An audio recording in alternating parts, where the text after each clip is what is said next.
if you're looking for daily Ielts training or any of the books. Subscribe to our channel, like this video and comment the book name. We will give it to you for free. Section 1. You will hear a woman calling the London Police Department to report a robbery.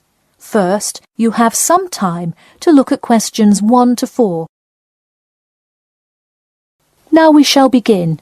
You should answer the questions as you listen, because you will not hear the recording a second time. Listen carefully and answer questions 1 to 4. Hello, London Police Department. Yes, I would like to report a robbery. All right, just a minute while I pull up the form. OK, could you give me your first and last name? Anna Grieg. Anna Gregg. G-R-E-G? No, Grieg. G-R-I-E-G. Got it. All right, moving on. Gender, female. Date of birth? 15th of March, 1980. All right, thanks. Just a few more personal information questions, and then we can address your claim. All right. What's the address? 4 Ellendale Street. That's E-L-L-E-N-D-A-L-E. Oh, right, Ellendale Street. Yeah, we've had a lot of break-ins in that area lately. And the postal code? W5 2AT. And are you a citizen of the UK? No. OK. What type of citizenship do you have? Well, I lived in the United States for most of my life, but I am actually of Grenadian nationality. OK. So is that the country that issued your passport? Yes. All right. Before you hear the rest of the conversation, you have some time to look at questions 5 to 10. Now listen and answer questions 5 to 10. And what is the crime you're reporting? I already said a robbery. Oh, right. Sorry, this is about the 100th robbery report I've filled out today. Have you had any prior break-ins? In the building or just my flat? The unit below mine got broken into last year. No, just your flat. Oh, then no, not here. All right, let's see here. Can you think of anything that was out of the ordinary around your building, or anyone who may have had reason to do this?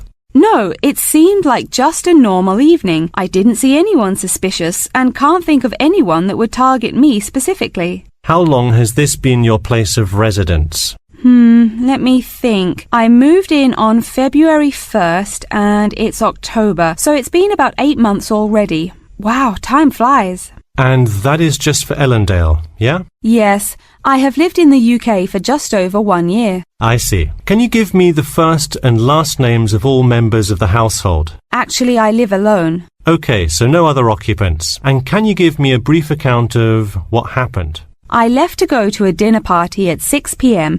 and when I returned at 11, I found the place ransacked and a lot of my things gone. Any sign of forced entry? Yes, the back door was wide open and it looked like someone used a crowbar to force it open. I see. And just to be clear, was the door locked when you left? Of course. Hey, you would be surprised how many reports we get where people have failed to lock their doors. Now, I need you to list any missing items valued above £200. So far, I'm missing my computer, my purse with my wallet in it, and the TV. OK, let's start with the computer. What is the estimated value? £500. And what is the serial number? G41687770. Thank you. And a visual description? It is a black 13-inch PEMDAS cloud book. There is an Oxford sticker on the lid. OK, and could you give me a description of the purse? Sure, it's a Claude Frieda shoulder bag and the material is silver-coloured cloth. Price? £300. OK, that concludes my report. I'll submit it and we'll let you know of any developments. That is the end of section 1. You now have half a minute to check your answers.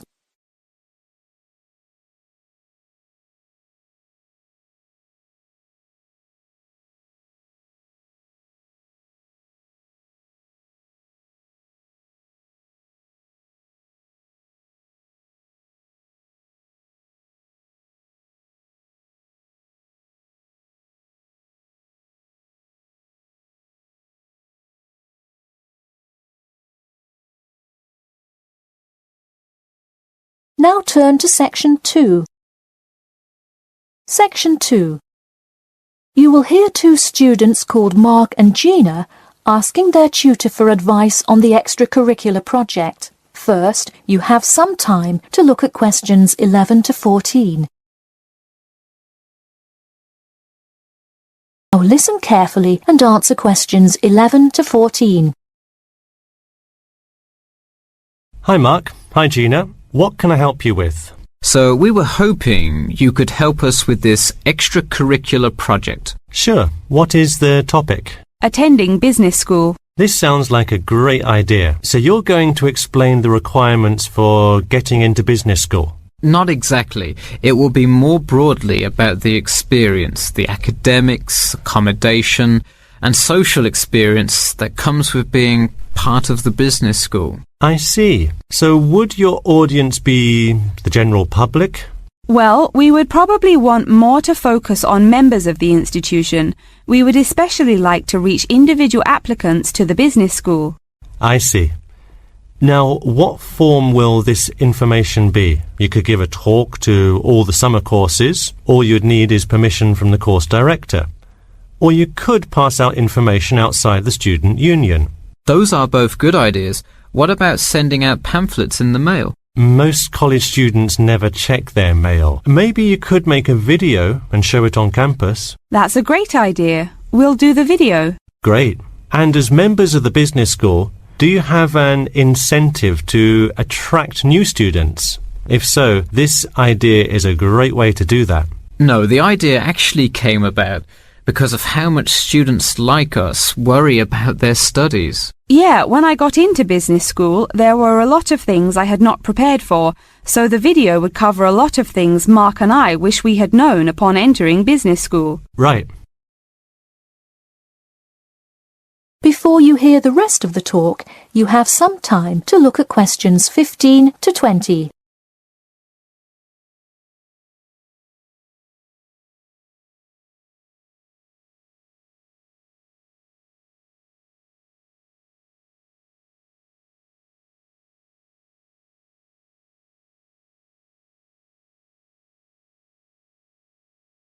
Now listen and answer questions 15 to 20.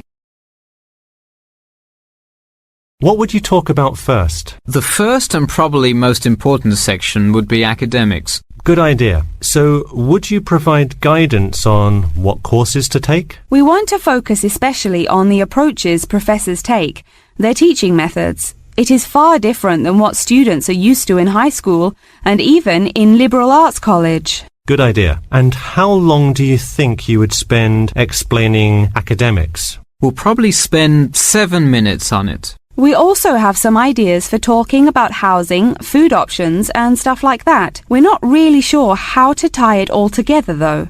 I think it would be suitable to title that section Accommodation. What do you think? That could work. We'll definitely describe the different dining options at the cafeteria, and then walk students through flats and the grueling process of finding one near the business school campus. Okay, so we would cover specifics on the cafeteria as well as flats. I think those are both helpful. We could spend about 6 minutes on accommodation and be sure to touch on those specifically. Great. Is there anything else you would talk about? We definitely want to go over the social aspect of attending school here. Of course. I think it's good to have a little fun once in a while when you're working so hard in school. I think we are going to introduce new students to the disco that so many upper-class men know and love. Maybe we'll include a few other places too, but that's the main one. We're also going to invite students to the international evening taking place in the first week of school as a great chance for our large international student population to meet a lot of other new students. It can definitely be hard to meet people as an international student. I think that is a great idea. You may want to spend slightly longer on this section than the other two. How about 8 minutes? That sounds reasonable. So overall, the introduction should take 3 minutes and then the conclusion should take 4, giving us a total of 28 minutes. I wouldn't rush your introduction. Maybe give it between 4 and 6 minutes. The conclusion, though, can be shorter since it's just a quick refresher of each of the topics. Give that not more than 2 minutes. Okay, so in total, the video should take about the same time, just more intro and less conclusion? Precisely. All right, we're going to get to work on our video. Thanks for your help. That is the end of section 2. You now have half a minute to check your answers.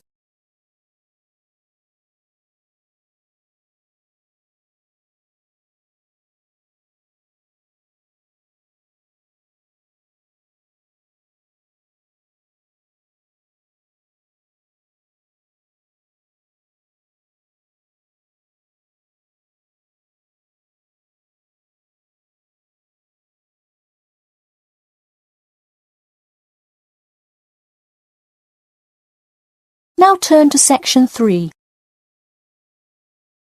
Section 3. You will hear a student called John talking to his classmate Danny about the details of his research project. First, you have some time to look at questions 21 to 26. Now, listen carefully and answer questions 21 to 26. So, tell me about your research project, John. I created a questionnaire for the study to determine people's opinions of the relative feasibility of earning a living in Brisbane. Oh, cool. How is it scored? Are they all multiple choice questions? Well, the questions consist primarily of yes or no responses. There are 2 free response questions at the end. Participants will use a computer to fill in their answers. That way, it is really easy to analyze the data afterward. Great. It sounds like you have a pretty solid idea of what you should do. Just don't forget to submit a copy of your plans to Professor Curran by the 15th. Oh, I almost forgot. You don't do it for the high grade or a praise, but he can review and give you feedback. Right, that will be helpful.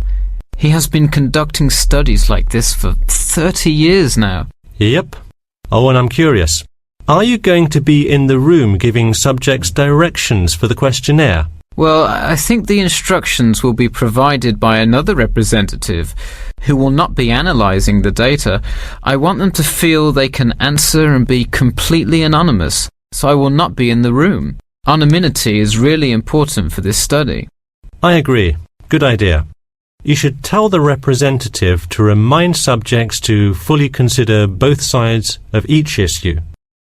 Sometimes it's really easy to immediately check yes or no without stopping to think about it completely. That's so true. It's like a race to finish the questionnaire first or something. I'll make sure to include that in the instructions. This report has to be perfect. Wow, what's the big deal? I know it's part of your grades and all. Well, it's that, but also a well-executed study could grab the attention of faculty in the department, which would be a huge deal. So, for attention? No, silly. I mean, I could really gain the respect of professors who may later take me on as a graduate student in their labs. Oh, I see. Before you hear the rest of the talk, you have some time to look at questions 27 to 30.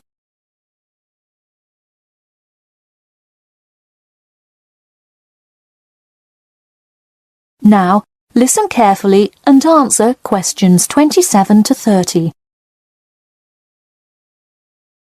Let me take a look at the survey. Wow, this looks great. The map of the median income by region is a great tool. Where did you find it? Oh, thanks. I read a lot of sources and just noticed this one in a small psychology journal called Modern Psychology. It's more helpful than the photo I added, but I think the photo is just so interesting. It was in the newspaper last year during that huge wage strike. It's great.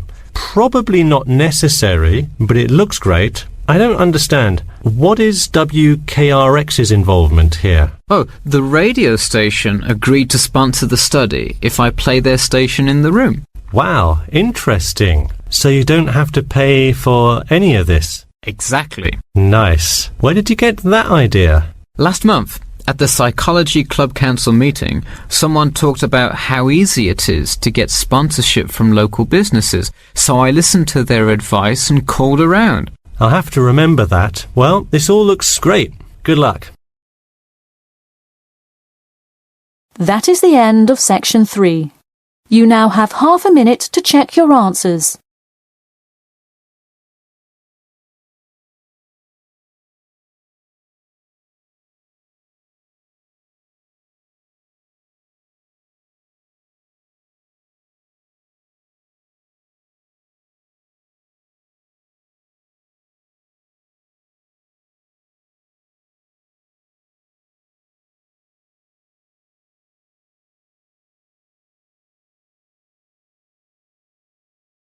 Now turn to section 4.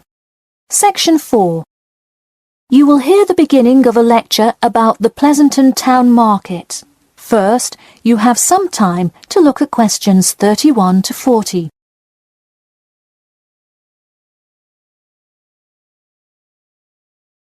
Now, listen carefully and answer questions 31 to 40. Good afternoon.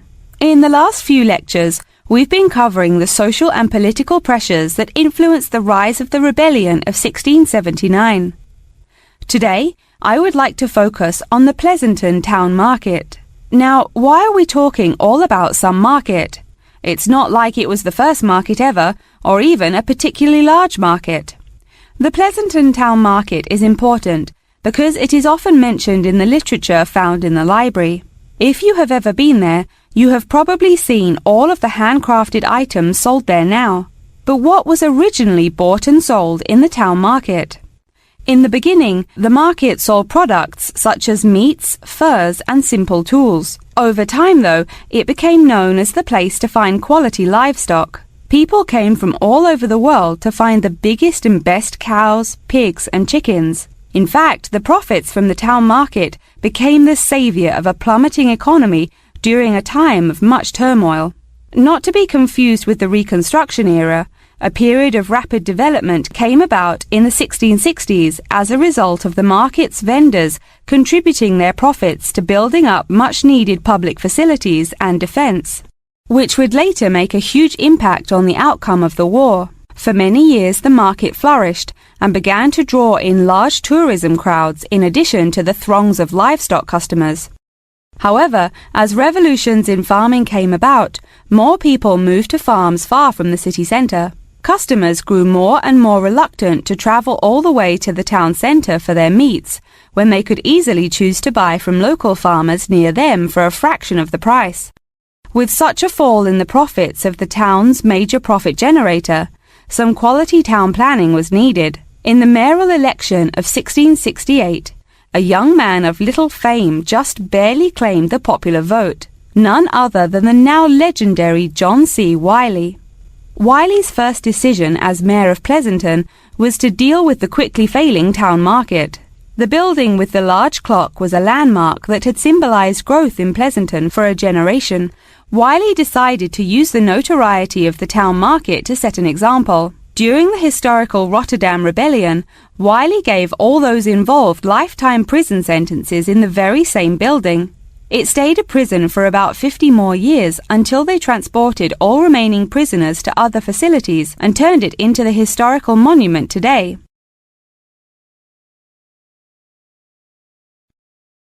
Now that you know the basics of the history of the Pleasanton Town Market, I will introduce your next group project.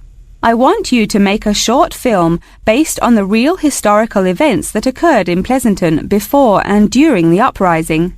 I will give you some class time to look through the library's reference section, but you will be responsible for conducting further research outside of class. I suggest starting by looking for information on the market itself. You'll find plenty of information. In fact, some students complain that there is actually too much information on it. On your own time, you could find family members of old war veterans to conduct interviews. Sometimes they provide wonderful insight that you wouldn't find in proper history books. But be careful, an interview that is riddled with bias is useless. I myself have some very old photographs here that you are welcome to take a look at for some inspiration. I'm lucky enough to own this one of Jim Wiley himself. Very interesting to see, but does not provide enough information to add much to your film. Feel free to take this film into whatever direction you choose. You could even do a crime thriller based on real outlaws. All you would have to do is look through the newspaper archives in the crime section during that time period. Try to get as much detail as you can, but you may end up having to draw your own conclusions. Okay, that's enough from me, so let's go on to... That is the end of section 4. You now have half a minute to check your answers.